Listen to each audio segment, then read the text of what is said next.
Hello everyone, সবাইকে আসসালামু আলাইকুম। আজকে আমি খুব ইন্টারেস্টিং একটা ব্যাপার নিয়ে কথা বলবো। আমি কিছুক্ষণ আগে আমার ফেসবুক মার্কেট প্লেসে একটা সাইকেলের অ্যাড করেছি, একটা সাইকেল পোস্ট করেছি, আমি সাইকেলটি সেল করব।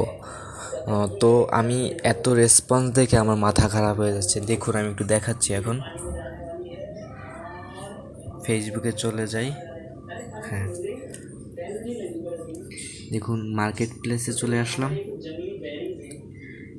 এরপরে আমি এই যে উপরে যে সেল পোস্ট, এটা হচ্ছে আমি সাইকেলটি পোস্ট করেছি।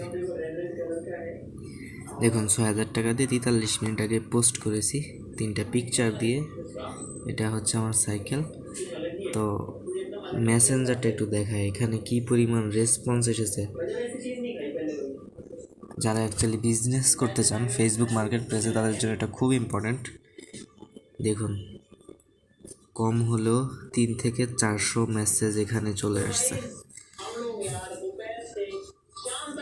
আমি মেসেজগুলো হ্যান্ডেল করতে পারতেছি না, এত পরিমাণ মেসেজ আসছে।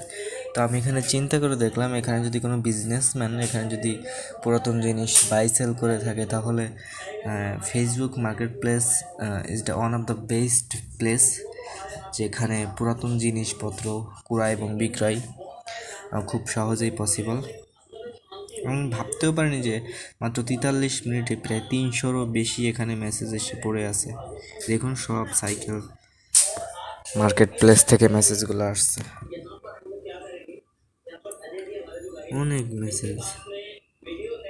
আমি মেসেঞ্জারে রিপ্লাই করতে পর্যন্ত পারছি না, এত পরিমাণ মেসেজ আসছে, আমার ফোন হ্যাং করতেছে। তাহলে চিন্তা করুন, ধরুন আপনার কাছে হয়তো বা কোনো সেকেন্ড হ্যান্ড কোনো প্রোডাক্ট আছে, তো আপনি চাইলে সেটা ফেসবুক মার্কেট প্লেসে দিয়ে আপনি সেল করতে পারেন।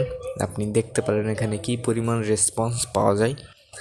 তবে যে কোনো জিনিসের শুরুটা একটু ভালোই হয়, তবে লাস্টের দিকে দেখা যায় এরা ফেসবুকের হয়তো বা এটা নতুন কোনো ট্রিক্স তাদের ইনকামের জন্য